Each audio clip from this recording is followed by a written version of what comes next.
আসসালামু আলাইকুম রহমতুল্লাহি ওয়া বারাকাতুহু। আমরা অ্যান্ড্রয়েডের আজকে অ্যাডমোব নিয়ে একটা ক্লাস করব, টিউটোরিয়াল।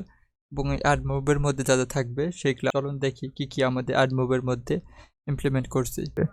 এবং এই অ্যাপটি গুগল প্লে স্টোরে যখন আপলোড করবে সে এখান থেকে সেটা কন্ট্রোল করতে পারবে। কিন্তু এটা আপনার স্পিকার ক্ষেত্রে এটা বারবার করতে পারবেন, কিন্তু আপনি প্লে স্টোর ছাড়ে এই 00 ওয়েবহোস্ট দিয়ে করতে পারবেন না। আপনি নিজস্ব সার্ভার কিনে এটা করবেন, তাহলে আপনার অ্যাকাউন্টটা টিকবে। কিন্তু এটা এই ভুলেও কখনো আপনারা আপনার অ্যাপসে 00 ওয়েবহোস্ট থেকে কখনো প্লে স্টোরে আপলোড করবেন না। তো চলুন আমরা এটা কিভাবে করছি সেটা দেখব। প্রথমে অ্যাডমোবে নিতে গেলে তো অবশ্যই গুগল মামার কাছে যাইতে হবে।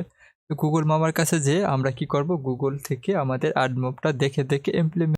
আপনাদের সুবিধার ক্ষেত্রে এই গুগল ডেভেলপার লিঙ্কটি আপনাদের আমি প্রোভাইড করে দেব, সেখান থেকে আপনারা যাইতে পারবেন। তো এখানে আসার পর গেট স্টার্টেড লেখা আছে, এখান থেকে আমাদের কিছু ডকুমেন্টেশন আছে। যেমন অ্যাপের অবশ্যই 3 অ্যান্ড্রয়েড স্টুডিও 3.2 এর উপরে হতে হবে। তো এটা দেখার জন্য আপনাকে অবশ্যই অ্যান্ড্রয়েড স্টুডিও যাইতে হবে। এখান থেকে যে হেল্পে যাবেন, এখান থেকে আপনারা অ্যাবাউটে গেলে আপনার ভার্সনটা দেখতে পাবেন। তবে এসডিকে ভার্সন 19 বেশি হইতে হবে। তো এটা দেখার জন্য আপনি যাবেন গুগলে অ্যান্ড্রয়েড স্টুডিও, এখান থেকে আমাদের build.gradle যাবেন। build.gradle থেকে মডিউলে অ্যাপ, এখান থেকে দেখেন আমাদের এই যে এসডিকে 24 আছে। এগুলো সব কমপ্লিট থাকার পর আপনারা নিচের দিকে আসবেন স্ক্রল করে, তারপর দেখবেন এটা আপনাদের ঠিক আছে কিনা। এটা অবশ্য ঠিকই থাকে সব কিছুতেই। তারপর আমরা করব কি, এই ডিপেন্ডেন্সিতে যা এটা আমরা ইমপ্লিমেন্টেশন করব। এটা কপি করব, কপি করার পর এই যে গ্রেডেল মডিউলে আসবে, এখানে এসে আমরা এখানে পেস্ট করব। পেস্ট করার পর সিং নাওতে ক্লিক করব। আর দেখবে, তো আর দেখতে গেলে অবশ্যই ইন্টারনেট পারমিশন লাগবে। তো আমরা এখানে ম্যানিফেস্ট আসবো, ম্যানিফেস্ট আসার পর এখানে লিখব ইউজার পারমিশন ইন্টারনেট অ্যাক্সেস। তারপর নেব আমরা user permission wifi access wifi statement set, এখানে ক্লিক করব। এখান থেকে আমরা করব কি, আমাদের এখানে আরেকটা কাজ বাকি আছে, সেটা হলো ম্যানিফেস্টের মধ্যে আমাদের মেটাডাটা নিতে হবে। তো এই মেটাডাটা থেকে আমরা কপি করব, পুরোটাই কপি করে আমাদের অ্যান্ড্রয়েড স্টুডিওতে যাব। ম্যানিফেস্টে এখানে লিখে দিয়ে দিচ্ছে, একটু দেখে নেই। এই যে অ্যাপ্লিকেশন ট্যাগের ভিতরে এটা অবশ্যই পেস্ট করতে হবে। তো এটাকে আমরা নিলাম কপি করে, এই যে অ্যাপ্লিকেশন ট্যাগ, তার নিচে আমরা এটা অবশ্য পেস্ট করে দেব।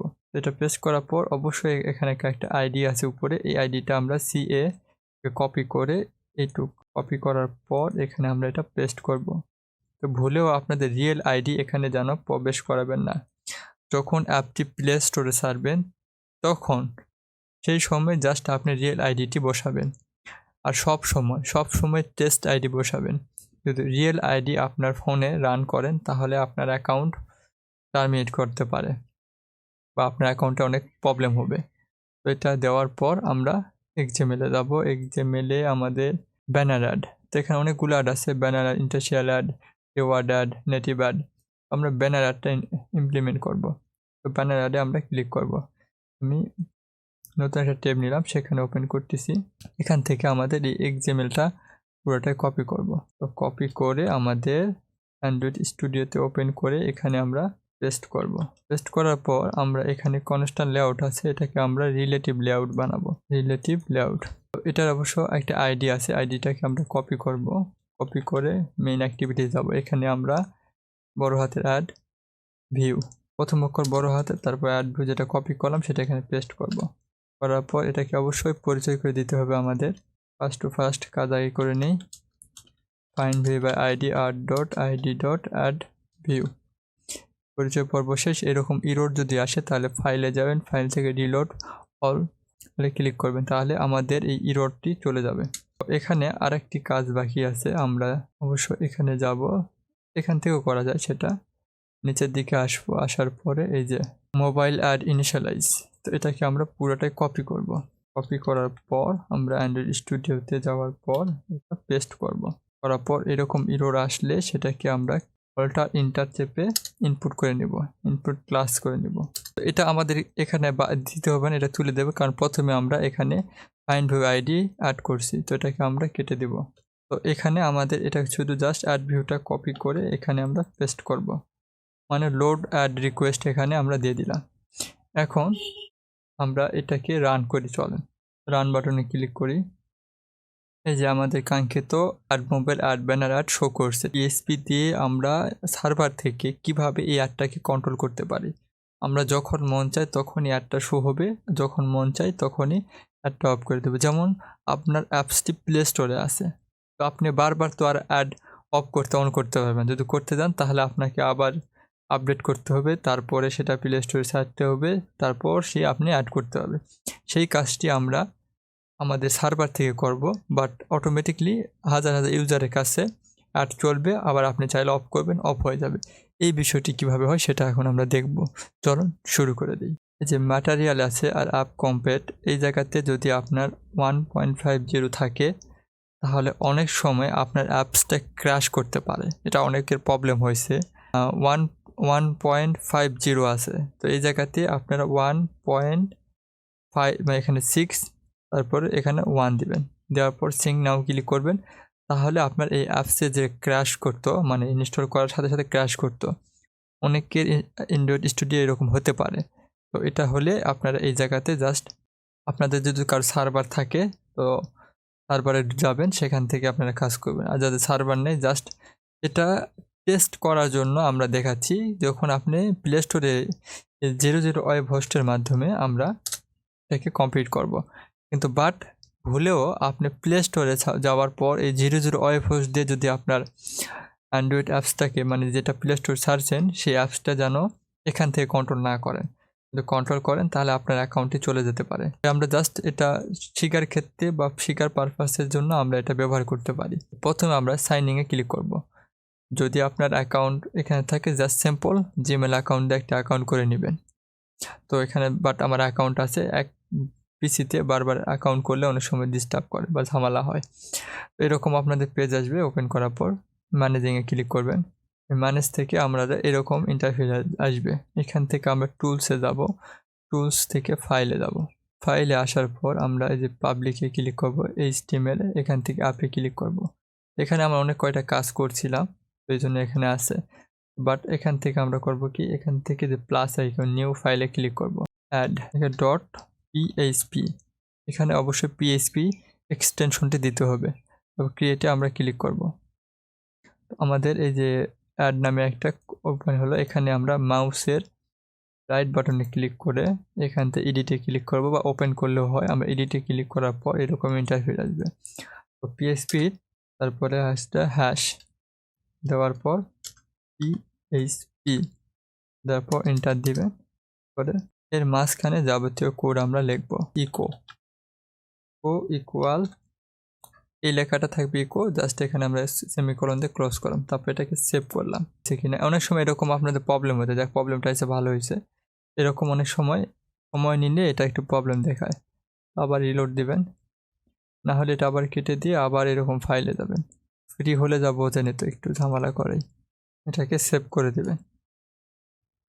সব আমাদের কমপ্লিট হয়েছে। তো এটা আমাদের এখানে পেজটা রিলোড দিব।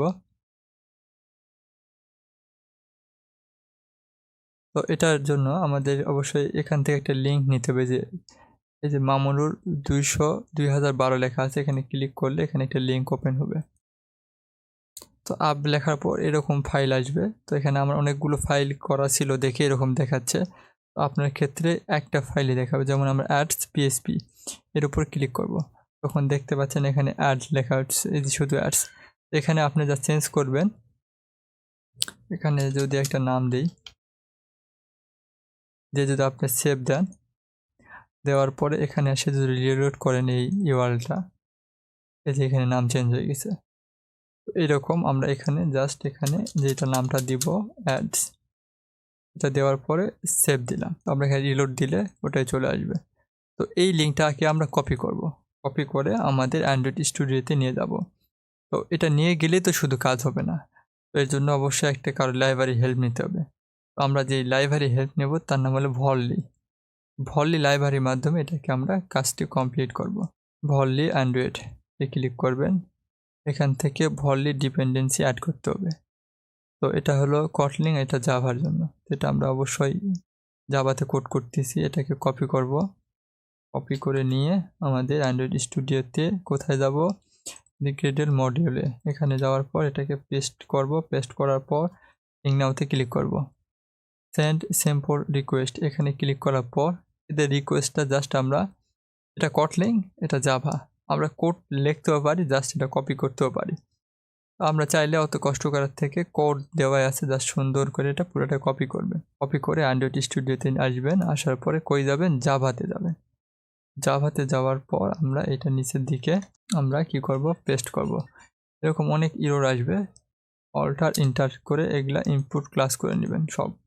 তো এরকম আমাদের ইনপুট ক্লাস করা হয়েছে। যদি আপনি এটাকে মানে হাতেও কোড করতে চান তাহলেও পারবেন।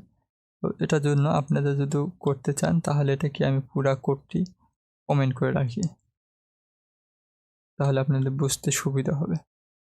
জাস্ট রিকোয়েস্ট ডট ভেরিয়েবলের নাম ইকুয়াল নিউ স্ট্রিং রিকোয়েস্ট, রিকোয়েস্টের মধ্যে টি লেখা আছে, রিকোয়েস্ট ডট মেথডে ক্লিক করব, ডট এখানে গেট পোস্ট বিভিন্নটা হয়, তো আমরা এখানে গেট দিব, মানে গেট করব তো অবশ্যই সার্ভার থেকে, এজন্য গেটে ক্লিক করব। গেট কমা ইউআরএল, কোন ইউআরএল, এই ইউআরএল এখানে দুইটা কোটেশন দিয়েও যদি আমরা কোন ইউআরএল বলেন তো, এই যে আমাদের যে ইউআরএলটা আমরা তৈরি করছি, কোথায় আমরা এই ইউআরএলটা তৈরি করেছি সেই ইউআরএলটা এখানে আমরা কপি করব। কপি করার পর এখানে আমরা পেস্ট করলেও হবে, পরে এই পাশে আমরা কমা দিয়ে নিউ লিখব, নিউ রিকোয়েস্ট লিসেনার দেওয়ার পরে এরকম এরর আসবে। এখানে আমরা এই যে এখানে একটা কমা দেব, দেওয়ার পর নিউ রিকোয়েস্ট এরর লিসেনার দেওয়ার পরে নিচে আমরা সেমিকোলন দিয়ে এটাকে ক্লোজ করব। তো এই রিকোয়েস্ট যেটা নিয়ে আসলাম, এই মাঝখানে আমাদের এই রেসপন্স যেটা আছে এই রেসপন্সটা নিয়ে আসবো। তো রেসপন্সটা অবশ্যই নিয়ে আসার জন্য এখানে লিখতে হবে কি, ইফ রেসপন্স ডট কন্টেন্টস, তো এখানে আমরা কি দিব, ডবল সেমিকোলন দিয়ে যে অ্যাডটা শো করছেন এই অ্যাডটি আমরা লিখব শো অ্যাড। এলসে ক্লিক করার পর এখানে আমরা এই অ্যাডটিকে এখানে এসে লোড করে দেব। এখন আমাদের কাজ হলো যে এটা তো কমপ্লিট করছি, বাট এই রিকোয়েস্টটা তো পাঠাইছে এদিকে, স্ট্রিং রিকোয়েস্টটা তো অবশ্যই অ্যাকসেপ্ট করতে হবে। রিকোয়েস্ট কোয়ারি ওয়াল ভলডি dot new request query, this বলতে যেখানে আপনি যে স্থানে আছেন, মানে মেন অ্যাক্টিভিটি থাকার কারণে এখানে দিস বোঝায়। Query dot add string request, তো এটা আসলে রান করে দেখতে হবে আসলে রান হচ্ছে কি না। এই যে আমাদের অ্যাড শো হয়েছে। তো এখন আমরা যদি এটা সার্ভার থেকে অফ করে দিই, মানে সার্ভার থেকে এখানে আমরা যাব, এখানে যাওয়ার পর অন্য কিছু একটা লিখবো, এটাকে আসলে এই লেখাটা কিন্তু অন্য জায়গায় আবার থাকা যাবে না, এখানে জাস্ট আমরা কাট করে নিলাম, এখানে একটা শুধু অ্যাড দিলাম, সেভ দিলাম। আমাদের অ্যাড বারবার আসার কারণটা হলো কি, এই যে এখানে উপরে আমরা অ্যাডটা লোড করে রাখছি, বাট এই অ্যাড রিকোয়েস্টটাকে লোড কেটে দিতে হবে, দেওয়ার পরে আমাদের রান করতে হবে। কোডের একটু ভুল করলে আসলে অনেক বোঝা যায় না। এটাকে আমরা এখন রান করলাম আবার নতুন করে, রান করে অবশ্যই আর দেখতে পারবো না, কারণ একটা প্রগ্রেস বার দিই তারপর এটা রান করি। ওই আমি তো অবশ্যই এখানে অফ করে রাখে আসছি আগে সার্ভার থেকে। যখন যে রিকোয়েস্টটা নিয়ে আসবে তখন সে গন হয়ে যাবে। আর এখানে এলসের মধ্যে আমরা দিব প্রগ্রেস বার ডট সেট গন। তো এখন আমরা রান করি, চলে প্রগ্রেস বার ঘুরতেছে বাট অ্যাড আসতেছে না, কারণ সে রিকোয়েস্ট নিয়ে আসতে পারে না। আমরা করছি কি, এখানে আমাদের পুরোটা কপি করে আমরা সার্ভারে যাব, সার্ভার থেকে এখানে আমরা এখানে পেস্ট করব, করে সেভ দেব, সেভ দেওয়ার পর আমাদের এই পেজটাকে রিলোড করব। এখন আমরা এই অ্যাপসটাকে আবার যদি আমরা পুনরায় যাই, ওপেন করে রান হবে, দেখি এবার আমাদের কি হয়। প্রগ্রেস বার ঘুরতেছে, রিকোয়েস্ট নিয়ে আসবে, এই যে রিকোয়েস্ট নিয়ে আসছে আর শো করতেছে। এখন যদি আমরা এই অ্যাপসটাকে ক্লোজ করলাম, এখান থেকে কেটে দিলাম, দেওয়ার পর আমরা সার্ভার থেকে এই লেখাটাকে জাস্ট কপি করে নিচে রাখলাম, রাখে অন্য কিছু লেখা দিলাম, দেওয়ার পর সেভ দিলাম, সেভ দেওয়ার পেজটাকে রিলোড করলাম, করার পর এখন যদি অ্যাপসটা রান করি আমরা, তাহলে ওই অ্যাড আর শো করবে না, প্রোগ্রেস বার ঘুরবে বাট রিকোয়েস্ট নিয়ে আসবে না। এটাকে কেটে দিয়ে আবার পেস্ট করলাম, পেস্ট করার পর আবার সেভে দিলাম, পেজটাকে রিলোড করলাম। এখন আমরা অ্যাপসের মধ্যে যাই, দিয়ে আবার রান করি, প্রোগ্রেস বার ঘুরতেছে, আমাদের অ্যাডটা শো হয়েছে। তো এটাকে আরও অনেক মডিফাই করা যায়, বাট ভিডিওটা অনেক লং হয়ে যাচ্ছে। বাট আজকে এই পর্যন্তই, ভালো থাকেন। আসসালামু আলাইকুম রহমতুল্লাহি ওয়া বারাকাতুহু।